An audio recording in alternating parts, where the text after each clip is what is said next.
عزیز طلباء و طالبات، السلام علیکم ورحمۃ اللہ۔ کیسے ہو آپ سب لوگ؟ امید ہے کہ آپ خیریت سے ہوں گے۔ پیارے بچوں، گزشتہ لیکچر میں ہم نے تنہا انصاری کی غزل نمبر 1 کے بارے میں گفتگو کی۔ آج کا جو ہمارا موضوع ہے وہ تنہا انصاری کی غزل گوئی غزل نمبر 2 کے بارے میں ہم بات کریں گے۔ پیارے بچوں، آپ اپنی درسی کتاب نکالیے اور صفحہ نمبر 124 دیکھیے۔ غزل نمبر 2، پہلے میں اس غزل کی بلند خوانی کرتا ہوں، آپ غور سے سنیے۔ غزل کا مطلب ہے: تیری فرقت میں مجھ پر ہر گھڑی جو کچھ گزرتی ہے، سمجھتا خود ہوں لیکن تم کو سمجھانا نہیں آتا۔ تیری فرقت میں مجھ پر ہر گھڑی جو کچھ گزرتی ہے، سمجھتا خود ہوں لیکن تم کو سمجھانا نہیں آتا۔ میں گل ہوں مسکرا رہتا ہوں طوفانوں کے عالم میں، میں گل ہوں مسکرا رہتا ہوں طوفانوں کے عالم میں، خزاں کے تند جھونکوں میں بھی مرجانا نہیں آتا۔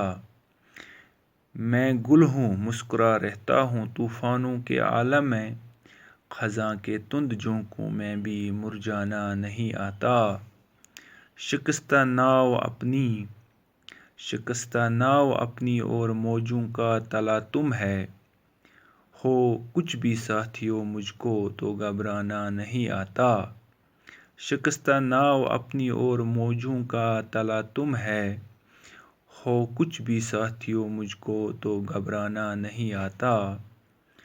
چٹانوں کو ہٹانا ٹھوکروں سے مجھ کو آتا ہے، چٹانوں کو ہٹانا ٹھوکروں سے مجھ کو آتا ہے، مگر نازک سی امیدوں کو ٹھکرانا نہیں آتا۔ چٹانوں کو ہٹانا ٹھوکروں سے مجھ کو آتا ہے، مگر نازک سی امیدوں کو ٹھکرانا نہیں آتا۔ غزل کا مقطع ہے: تڑپنے ہی میں لطف زندگی حاصل ہوا تنہا، تڑپنے ہی میں لطف زندگی حاصل ہوا تنہا، تڑپتا خود تو ہوں اوروں کو تڑپانا نہیں آتا، تڑپتا خود تو ہوں اوروں کو تڑپانا نہیں آتا۔ پیارے بچوں، یہ تنہا انصاری کی غزل نمبر 2 جس کی میں نے بلند خوانی کی۔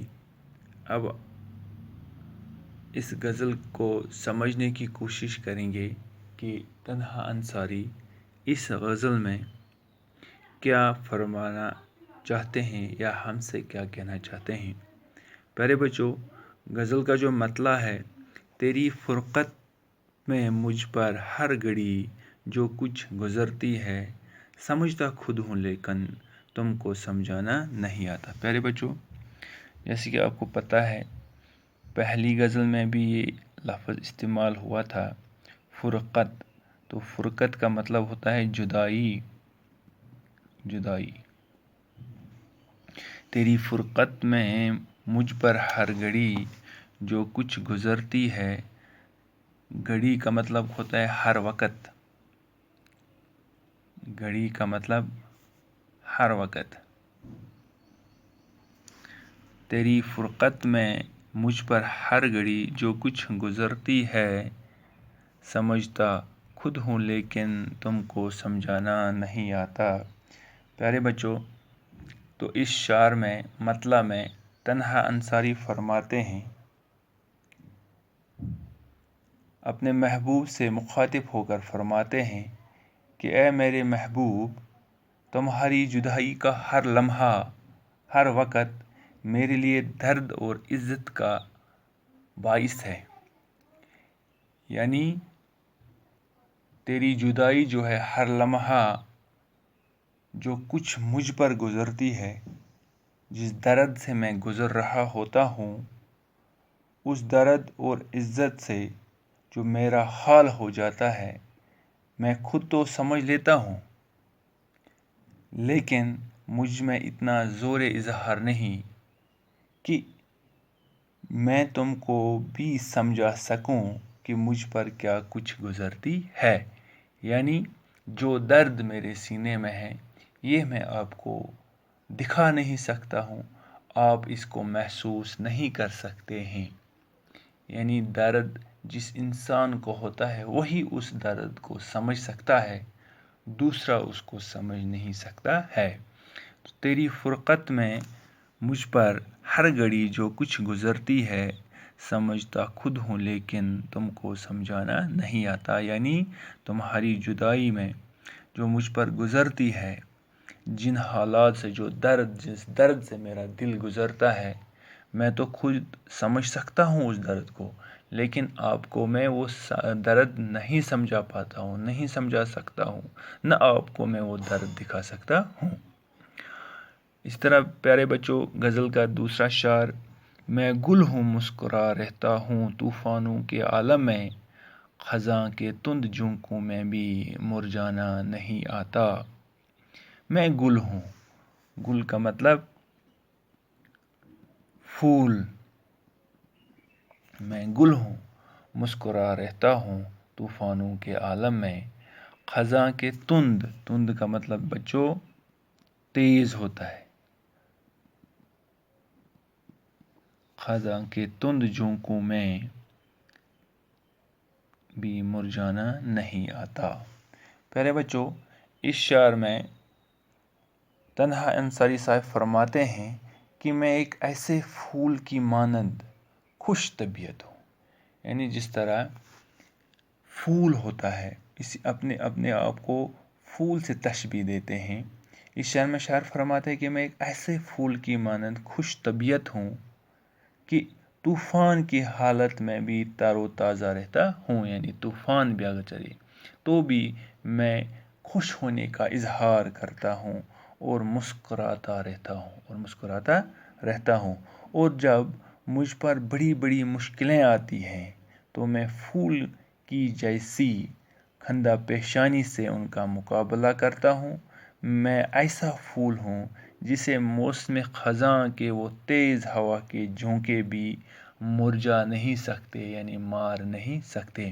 میں ایک ایسا پھول ہوں کہ اگر میرے سامنے دکھوں کا پہاڑ بھی ہو تو بھی میری خوش طبیعت کی وجہ سے میں مسکرا رہتا ہوں، جس طرح وہ پھول طوفان کے عالم میں طوفان کے وقت بھی تر و تازہ رہتا ہے، اور اسے موسم خزاں کے جو وہ تیز جھونکے ہیں جن سے زندگی ختم ہوتی ہے، ان میں بھی پھول جو ہے مرجا نہیں جاتا۔ اسی طرح میں بھی مصیبت کے وقت ان کا مقابلہ کرتا ہوں اور اپنے چہرے پر میں ہمیشہ مسکراہٹ ہی رکھتا ہوں تاکہ میرا درد کسی کو محسوس نہ ہو۔ میں گل ہوں مسکرا رہتا ہوں طوفانوں کے عالم میں، خزاں کے تند جھونکوں میں بھی مرجانا نہیں آتا۔ پیارے بچوں، غزل کا تیسرا شعر ہے: شکستہ ناؤ اپنی اور موجوں کا تلا تم ہے، ہو کچھ بھی ساتھیوں مجھ کو تو گھبرانا نہیں آتا۔ شکستہ ناؤ کا مطلب ہوتا ہے ٹوٹی ہوئی کشتی، شکستہ ناؤ، ٹوٹی ہوئی کشتی۔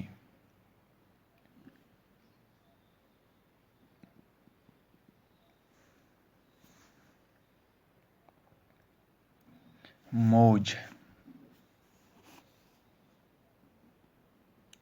کا مطلب سمندر کی لہر۔ شکستہ ناؤ اپنی اور موجوں کا تلا تم ہے،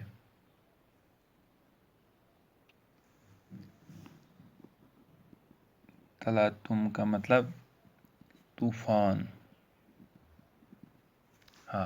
شکستہ ناؤ اپنی اور موجوں کا تلا تم ہے، ہو کچھ بھی ساتھیوں مجھ کو تو گھبرانا نہیں آتا۔ تو اس شعر میں تنہا انصاری صاحب فرماتے ہیں کہ اگرچہ میری زندگی کشتی کی طرح ٹوٹی ہوئی کشتی ہے اور طوفان کے موجوں کا، یعنی موجوں کا طوفان، لہروں کا جو طوفان ہے ان کا سامنا ہے، لیکن دوستو کچھ بھی نتیجہ ہو مجھے حالات سے گھبرانا نہیں آتا. میں حالات کا مقابلہ مردانہ وار کرتا ہوں. یعنی جو بھی میری زندگی میں جتنے بھی میری زندگی میں مصیبت آئیں گے میں ان سے ڈرتا نہیں ہوں. اور ساتھیوں مجھے ان سے گھبرانا نہیں آتا ہے. مجھے ان سے میں ان سے مقابلہ کرنے کی صلاحیت رکھتا ہوں. یعنی میں گھبراتا نہیں ہوں.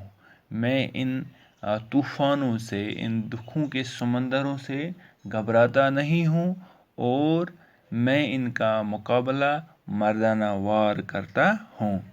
تو غزل کا چوتھا شعر. چٹانوں کو ہٹانا ٹھوکروں سے مجھ کو آتا ہے مگر نازک سی امیدوں کو ٹھکرانا نہیں آتا. چٹانوں کو ہٹانا ٹھوکروں سے مجھ کو آتا ہے مگر نازک سی امیدوں کو ٹھکرانا نہیں آتا. تو اس شعر میں شاعر فرماتے ہیں اس شعر میں تنہا انصاری صاحب فرماتے ہیں کہ سخت اور بھاری پتھروں کو میں اپنی ٹھوکروں سے ہٹا کر اپنا راستہ صاف کرنے کی قابلیت مجھ میں ہے، لیکن کسی نرم و نازک اور باریک امیدوں کو میں ٹھکرا نہیں سکتا. یعنی مشکلوں کا مقابلہ تو میں آسانی سے کر سکتا ہوں لیکن کسی کا دل توڑ نہیں سکتا. یعنی اگر میری زندگی میں مصیبت جو ہے چٹانوں کی طرح ہو ان کو میں ہٹا سکتا ہوں لیکن کسی کا دل ٹھکرانا میرے بس میں نہیں ہے. میں یہ کام نہیں کر سکتا ہوں کہ کسی کا دل ٹھکراؤں. چٹانوں کو ہٹانا ٹھوکروں سے مجھ کو آتا ہے مگر نازک سی امیدوں کو ٹھکرانا نہیں آتا. پیارے بچوں غزل کا مقطع ہے، آخری شعر ہے. تڑپنے ہی میں لطف زندگی حاصل ہوا تنہا. تڑپنے ہی میں لطف زندگی حاصل ہوا تنہا. تڑپتا خود تو ہوں اوروں کو تڑپانا نہیں آتا. غزل کے مقطع میں آخری شعر میں شاعر فرماتے ہیں کہ ذہنی عزتیں برداشت کرنے میں ہی مجھے زندگی کا مزہ حاصل ہوا. لطف کا مطلب لذت، مزہ. تڑپنے ہی میں لطف زندگی حاصل ہوا تنہا. یعنی کہ ذہنی عزتیں برداشت کرنے میں ہی مجھے زندگی کا مزہ حاصل ہوا. میں عزتوں کو، میں دکھوں کو، میں مصیبتوں کو خود برداشت کر لیتا ہوں لیکن دوسروں کو عزتیں نہیں دینا چاہتا ہوں. میں دوسروں کی عزتوں اور تکلیفوں سے لطف اٹھانے والوں میں سے نہیں ہوں. یعنی تڑپنے ہی میں لطف زندگی حاصل ہوا تنہا. تڑپتا خود تو ہوں اوروں کو تڑپانا نہیں آتا. یعنی اس شعر میں فرماتے ہیں کہ ذہنی عزتیں یا تکلیفوں کو برداشت کرنے میں ہی مجھے زندگی کا مزہ حاصل ہوا. میں تکلیفوں کو خود برداشت کر لیتا ہوں لیکن دوسروں کو تکلیف نہیں دینا چاہتا ہوں. میں دوسروں کی عزتوں اور تکلیفوں سے لطف اٹھانے والوں میں سے نہیں ہوں. تو اس طرح پیارے بچوں تنہا انصاری صاحب کی یہ غزل نمبر 2 اس کی کم و بیش تشریح ہم نے کی. آئندہ جو ہمارا انشاءاللہ دوسرا لیکچر ہوگا اس میں ہم نظم کے بارے میں بات کریں گے کیونکہ T1 میں آپ کو بس یہی تک پڑھنا تھا تنہا انصاری صاحب تک. تو آگے یہ U3 میں جو غزلیں ہوں گی وہ انشاءاللہ پہلے ہم T1 کا جو سلیبس ہے یہ کمپلیٹ کریں گے. تو نظمیں ہمیں الطاف حسین حالی صاحب کی پڑھنی ہے. تو آئندہ کلاس میں انشاءاللہ نظم کے بارے میں بات ہوگی. تب تک کے لیے اللہ حافظ.